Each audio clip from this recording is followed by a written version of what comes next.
కొన్ని కొన్ని నేను కన్ఫ్యూజ్ చేసేలాగా నేను మార్చి మార్చి అడుగుతుంటా, మరి చెప్పేస్తావా నువ్వు? చెప్తానండి. చేతనా? భగవద్గీతలో మొత్తం ఎన్ని శ్లోకాలు ఉంటాయి చెప్పమ్మా? 700 శ్లోకములు ఉంటాయండి. మొత్తం 700 శ్లోకాలు. ఓకే, అయితే భగవద్గీతలో ఏకాదశాధ్యాయంలో మొత్తం ఎన్ని శ్లోకాలు ఉంటాయి? 85 శ్లోకములు ఉంటాయండి. ఏకాదశాధ్యాయంలో. తృతీయాధ్యాయంలో ఏ యోగం అని పిలుస్తారు దాన్ని? కర్మయోగము అని పిలుస్తారు. ఓకే, షష్టమోధ్యాయంలో అర్జునుల వారికి ఎన్ని శ్లోకాలు చెప్పారు? 5 శ్లోకములు చెప్పారండి. ఓకే, ప్రథమోధ్యాయంలో సంజయులు వారు చెప్పిన శ్లోకములు ఎన్ని? 24 శ్లోకములు చెప్పారు. ఓహో, నవమోధ్యాయంలో ఎన్ని శ్లోకాలు ఉంటాయి? నవమోధ్యాయంలో మొత్తం 34 శ్లోకములు ఉంటాయి. మొత్తం 34 శ్లోకములు శ్రీకృష్ణ భగవానుల వారే చెప్పారు. అర్జునుల వారు అసలు చెప్పలేదు. ఒక్క శ్లోకం కూడా చెప్పలేదా?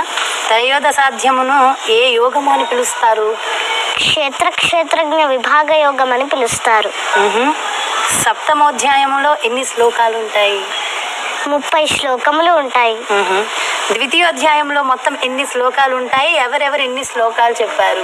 ద్వితీయాధ్యాయంలో మొత్తం 72 శ్లోకములు ఉంటాయి. ఆ అధ్యాయంలో సంజయుల వారు 3 శ్లోకములు, అర్జునుల వారు 6 శ్లోకములు, శ్రీకృష్ణ భగవానుల వారు 63 శ్లోకములు చెప్పారు. ఆ అధ్యాయాన్ని సాంఖ్యయోగము అని పిలుస్తారు. శ్రీమద్ భగవద్గీతలో అర్జునుల వారు మొత్తం చెప్పిన శ్లోకాలు ఎన్నమ్మా? మొత్తం భగవద్గీతలో అర్జునుల వారు 85 శ్లోకములు చెప్పారు. పంచమోధ్యాయంలో మొత్తం ఎన్ని శ్లోకాలు ఉంటాయి? అందులో సంజయుల వారు ఎన్ని శ్లోకాలు చెప్పారు? పంచమోధ్యాయంలో మొత్తం 29 శ్లోకములు ఉంటాయి. 28 శ్లోకములు శ్రీకృష్ణ భగవానుల వారు చెప్పారు. 1 శ్లోకం అర్జునుల వారు చెప్పారు. ఆ అధ్యాయంలో సంజయుల వారు అసలు చెప్పలేదు. ఆ అధ్యాయాన్ని కర్మ సన్యాస యోగము అని పిలుస్తారు. అష్టమోధ్యాయమును ఏ యోగము అని పిలుస్తారు? అష్టమోధ్యాయమును అక్షర పరబ్రహ్మ యోగం అని పిలుస్తారు. ప్రథమోధ్యాయంలో ఎన్ని శ్లోకాలు ఉంటాయి? అందులో శ్రీకృష్ణ భగవానుల వారు ఎన్ని శ్లోకాలు చెప్పారు? ప్రథమోధ్యాయంలో మొత్తం 46 శ్లోకములు ఉంటాయి. ఆ అధ్యాయంలో 24 శ్లోకములు సంజయుల వారు చెప్పారు. 21 శ్లోకములు అర్జునుల వారు చెప్పారు. 1 శ్లోకం ధృతరాష్ట్రుల వారు చెప్పారు. ఆ అధ్యాయంలో శ్రీకృష్ణ భగవానుల వారు అసలు చెప్పలేదు. ఆ అధ్యాయాన్ని అర్జున విషాద యోగం అని పిలుస్తారు. సప్తదశాధ్యాయంలో శ్రీకృష్ణ భగవానుల వారు ఎన్ని శ్లోకాలు చెప్పారమ్మా? సప్తదశాధ్యాయంలో శ్రీకృష్ణ భగవానుల వారు 27 శ్లోకములు చెప్పారు. అర్జునుల వారు 1 శ్లోకం చెప్పారు. ఆ అధ్యాయాన్ని శ్రద్ధాత్రయ విభాగ యోగం అని పిలుస్తారు. చతుర్థాధ్యాయంలో ఎన్ని శ్లోకాలు ఉంటాయి? దానిని ఏ యోగం అని పిలుస్తారు? చతుర్థాధ్యాయంలో 42 శ్లోకములు ఉంటాయి. జ్ఞాన యోగం అని పిలుస్తారు. భగవద్గీత నేర్చుకునేటప్పుడు ముందుగా ఏ అధ్యాయం నేర్చుకోవాలి? ద్వాదశాధ్యాయం నేర్చుకుంటారు. ఆ అధ్యాయాన్ని భక్తి యోగము అని పిలుస్తారు. శ్రీమద్ భగవద్గీతలో సంజయుల వారు చెప్పిన మొత్తం శ్లోకాలు ఎన్ని? మొత్తం భగవద్గీతలో సంజయుల వారు 40 శ్లోకములు చెప్పారు.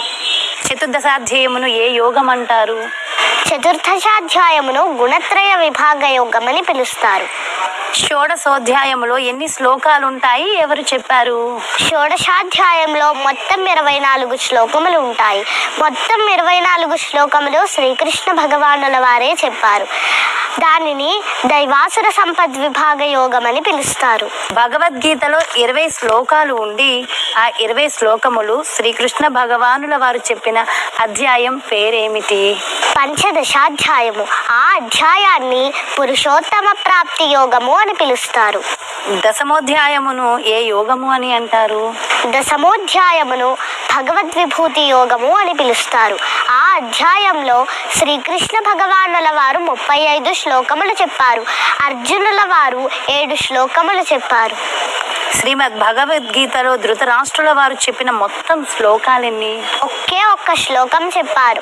ఆ 1 శ్లోకం ప్రథమోధ్యాయంలోని మొట్టమొదటి శ్లోకం. భగవద్గీతలో శ్లోకాలు ప్రారంభమయ్యేది ఆ శ్లోకంతోనే. ఆ అధ్యాయాన్ని అర్జున విషాద యోగము అని పిలుస్తారు. శ్రీమద్ భగవద్గీతను మానవాళికి అందించింది ఎవరు? శ్రీ వేదవ్యాస మహర్షుల వారు. మొత్తం భగవద్గీతలోని అధ్యాయాల్లో టైల్స్ కోసం రాఫ్ ని మించి దృఢమైనది మరొకటి లేదు. ఎలాగో చూడండి. శ్రీకృష్ణ భగవానుల వారు ఎక్కువ శ్లోకములు చెప్పిన అధ్యాయం ఏమిటి? అష్టాదశాధ్యాయము. ఆ అధ్యాయంలో మొత్తం 78 శ్లోకములు ఉంటాయి. శ్రీకృష్ణ భగవానుల వారు ఆ అధ్యాయంలో 71 శ్లోకములు చెప్పారు. అర్జునుల వారు 2 శ్లోకములు చెప్పారు. సంజయుల వారు 5 శ్లోకములు చెప్పారు. ఆ అధ్యాయాన్ని మోక్ష సన్యాస యోగము అని పిలుస్తారు. శ్రీమద్ భగవద్గీతలో శ్రీకృష్ణ భగవానుల వారు చెప్పిన మొత్తం శ్లోకాలెన్ని? మొత్తం భగవద్గీతలో శ్రీకృష్ణ భగవానుల వారు 574 శ్లోకములు చెప్పారు. చేతన, భగవద్గీతలో శ్రీకృష్ణుని విశ్వరూపంలోని శ్లోకాలు చాలా బాగుంటాయంట కదా, మరి నీకు ఆ శ్లోకాలు వచ్చా? వచ్చండి, చెప్తావా? చెప్తాను. చెప్పాము.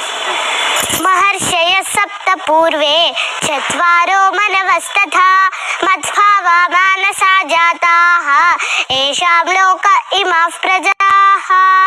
సప్త మహర్షులను, వారికి పూర్వము సనక సనందనాదులైన 4 మహర్షులను మరియు మనువులను నా మానసము నుండియే ఉద్భవించిరి. వివిధ లోకములందలి సర్వజీవులు వారి నుండి జన్మించిరి. మచ్చిత్తా మద్గత ప్రాణాః బోధయంతః పరస్పరం కథయంతశ్చ మాం నిత్యం తుష్యంతి చ రమంతి చ. పండితులు నాయందు చిత్తము గలవారై నాయందే తమ ప్రాణములుంచి నా మహిమానుభావమెరింగి ఒకరికొకరు ఉపదేశములు గావించుకొనుచు ఆధ్యాత్మికానందమును అనుభవించుచున్నారు. అహమాత్మ. కొన్ని నేను కన్ఫ్యూజ్ చేసేలాగా నేను మార్చి అడుగుతుంటా, మరి చెప్పేస్తావా నువ్వు? చెప్తానండి. చేతన, భగవద్గీతలో మొత్తం ఎన్ని శ్లోకాలు ఉంటాయి చెప్పమ్మా? 700 శ్లోకములు ఉంటాయి. మొత్తం 700 శ్లోకాలు. ఓకే, అయితే భగవద్గీతలో ఏకాదశాధ్యాయంలో మొత్తం ఎన్ని శ్లోకాలు ఉంటాయి? 85 శ్లోకములు ఉంటాయండి. ఏకాదశాధ్యాయంలో. తృతీయాధ్యాయంలో ఏ యోగం అని పిలుస్తారు దాన్ని? కర్మయోగము అని పిలుస్తారు. ఓకే, షష్టమోధ్యాయంలో అర్జునుల వారికి ఎన్ని శ్లోకాలు చెప్పారు? 5 శ్లోకములు చెప్పారండి. ఓకే, ప్రథమోధ్యాయంలో సంజయులు వారు చెప్పిన శ్లోకము